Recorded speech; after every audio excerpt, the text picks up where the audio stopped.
When my husband and I first started dating, I invited him to my mother's house for a visit. And throughout the course of the visit, he observed the picture frames on the wall and the pictures in them, and went through our family photo albums and explored the memories of my childhood. But eventually, he turned to me and jokingly said, "You must not have been a cute baby." So I asked, "Why do you say that?" And he says, "Because I don't see many pictures of you from your childhood." Well, he was halfway correct. I was, in fact, a gorgeous baby. But he didn't see many pictures of me from my childhood. And that was because at the age of 6 months, I was diagnosed with a congenital heart disease, a VSD for any of you cardiologists in the audience. And over the course of the next decade, my parents bravely supported me through countless hospitalized cases of pneumonia. Now, my mother was certain that my bouts of pneumonia and my heart condition were related. But my pediatric cardiologist determined it was not and refused to see me. Now, like any other mother, mine became worried and concerned because my health continued to deteriorate. So she decided to start calling the cardiologist's office on almost a daily basis, hoping that some person would have mercy on both of our souls and agree to see me.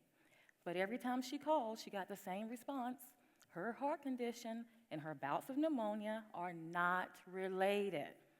Well, after a particularly long stint in the hospital, she called the cardiologist's office once more. This time, a nurse took the call. She could hear the desperation in my mother's voice. And in that moment, that nurse had a choice. Would she use her power to advocate for this woman and her child, or would she rush her off the phone like all the rest? She chose to advocate, and after months of begging, I was finally able to see the cardiologist. And guess what? My mom was right all along. My heart condition and the bouts of pneumonia were related. I was given 6 months to live. At the age of 11, I underwent open heart surgery. But after my open heart surgery, my health was restored. I never suffered from another bout of pneumonia again, and I haven't visited a cardiologist in almost 30 years. Thank you. That nurse's decision to give me that appointment was the difference between life and death. Her choice to act with compassion, empathy, and mercy saved my life. That nurse used her power of one. The power of one is the power of the individual through his or her own ordinary, everyday words and actions to influence extraordinary change. The power of one is when we use our talents and skills to positively influence others. It's when we lead from where we are and use what we have to make a difference in the world. Now, it's not the perceived authority or power or superiority that we tend to give people based on their titles, connections, possessions, and background. That type of power is superficial and has little bearing on our ability to positively influence others. In fact, that perception of power allows us to excuse ourselves from the problems around us. It allows us to justify being passive and complicit when we witness incivility, harm, and danger. Those with superficial power tend to operate without a purposeful, proactive intention in the pursuit of the greater good. And when we operate that way, we are operating in what I like to call default mode, meaning we do little to nothing when we see others in harm and distress. Well, maybe we complain, we gripe, we definitely tweet, but we take no real action. And that is when we are ineffective at best or unintentionally harmful at worst. Those operating in default mode have the ability to wound, paralyze, and destroy the people and circumstances around them.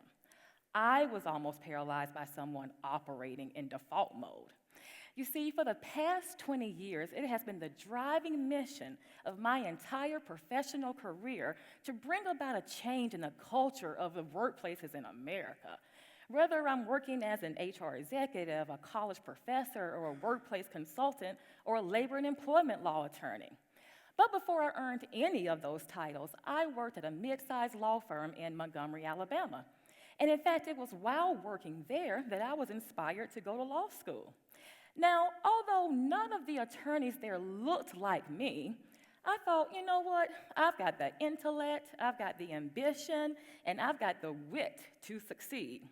It also could have been that I grew up in the 80s and watched The Cosby Show and was idolized Claire Huxtable. I don't know. But on my last day before I left for law school, one of my colleagues, the only other African-American female, came into my office and shared with me that she was in one of the senior partner's offices, and when he saw her, he said, "Good luck in law school." To which she said, "Oh no, you're confused. I'm not going to law school. Natasha is." To which he said, "Oh, so who are you?" Now, she had worked there for 5 years. I had worked there for 3, but to this man, we had become one person. One of us was invisible. After hearing this, I not only felt invisible, but I felt unremarkable. And to be honest, I felt worthless. I started to question, who was I to think that as an African-American woman, I would ever be seen with any credibility or any value in this field that is already so underrepresented by women and minorities? I began to be paralyzed with self-doubt, pity, and fear. I had fallen victim to someone operating in default mode.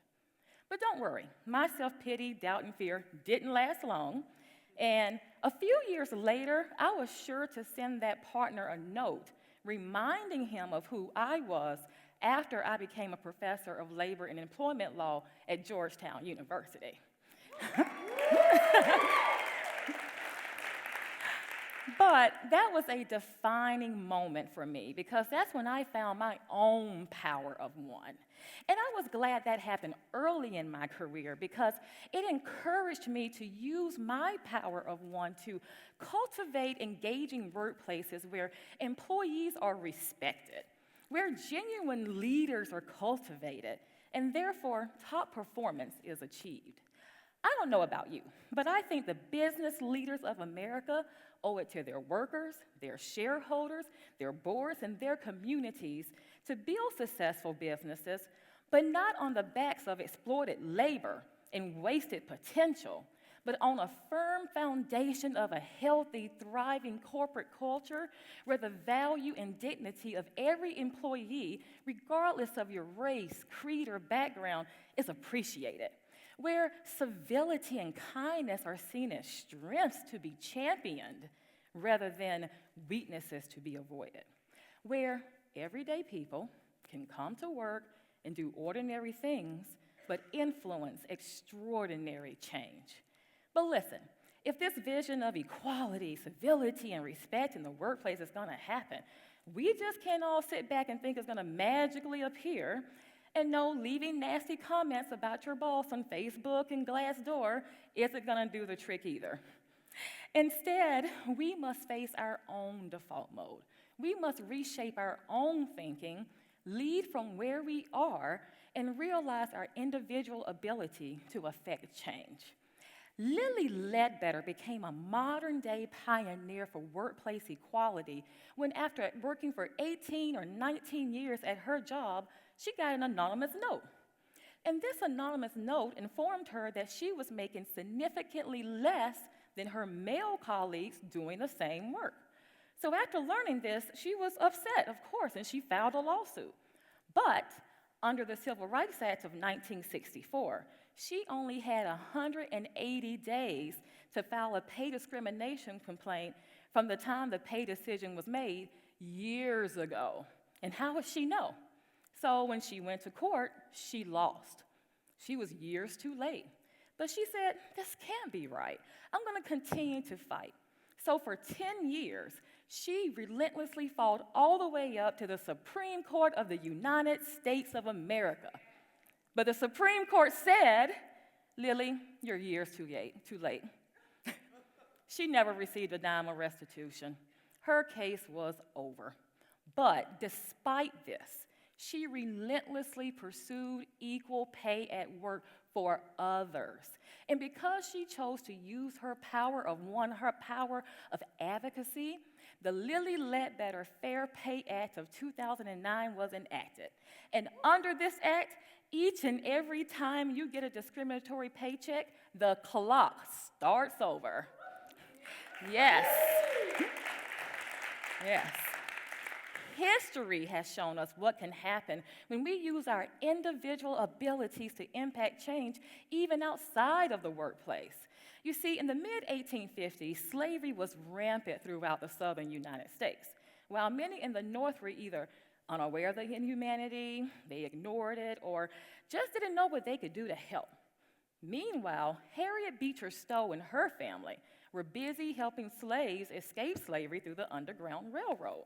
But that wasn't enough for her. She wanted to end slavery. But what could she do? She didn't hold political office. She didn't have any fancy titles or positions. She didn't have great wealth. And as a woman living in the 1800s, she didn't even have the right to vote. But what she did have was her gift of writing. And she used her gift of writing as her power of one to write the book, Uncle Tom's Cabin. Uncle Tom's Cabin awakened the nation to the inhumanity and cruelty of slavery and prompted thousands to join and fund the abolitionist movement. In fact, Uncle Tom's Cabin has been cited as one of the primary causes of the Civil War, which ultimately led to the end of slavery. Harriet Beecher Stowe was proactive and intentional in her pursuit of the greater good. You know, it's rumored that when she had the opportunity to meet President Abraham Lincoln, when he greeted her, he said, "So, you're the little lady that started this great war." Every single one of us has the power of one. When I think about my childhood experience facing death and the people who helped save my life, the first person I think about is the nurse that took that call. Then I think about the housekeepers who would come to my room and keep it clean and sterile so I wouldn't develop an infection, but who would stay behind just a couple of extra minutes and chat with my mom and keep her company as she sat at my bedside. And I think about the day I was released and how the person who wheeled me out seemed just as excited as I was that I was finally going home. But if you notice, none of the people that I just mentioned had prestige or sat at the top of some organizational hierarchy. In fact, I don't even remember their names, but I will never forget the way they made me feel. That was their power of one. The power of one is what we are leveraging when we take a step outside of ourselves into a place of awareness, compassion, and generosity. It is the power of our silence to bring shame, but the power of our words to inspire action. It's the power of our biases to shut the door on someone else's opportunity, but the power of our convictions to open those doors once locked and bolted against us. It is the power of our self-absorption to be blinded to the needs of those around us, and the power of our voice to advocate for the underrepresented. Edmund Burke said, "The only thing necessary for the triumph of evil is when good men do nothing." That means if you have knowledge of inequality or injustice in the workplace or beyond, you do not have the right to remain silent. And hear me when I say, the power of one is not bestowed upon individuals on the basis of some subjectively determined worthiness. It's a power that you carry with you throughout every moment of every day. It's a power independent of your job title, your mailing address, or your bank account. It's a great equalizer. The other day, I saw a video of a homeless man singing to a little girl with autism. And the mother of that little girl said that that homeless man was the only person that could make her little girl smile. Take a moment and reflect. What powers do you have inside of you to positively influence others. If we're going to use the power of one to cultivate goodness in our schools, homes, and offices, we must be proactive and intentional. We must face our default mode, our biases and prejudice, looking beyond what we see or even what we've been told to see, and see our own humanity and the humanity of others around us. We can no longer depend on those with superficial power or institutional authority or even our political leaders. If we want to see change, we must be the change we want to see.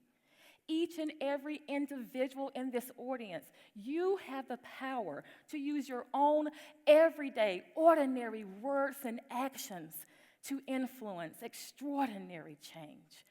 To paraphrase a common saying, never underestimate the power of one to change the world.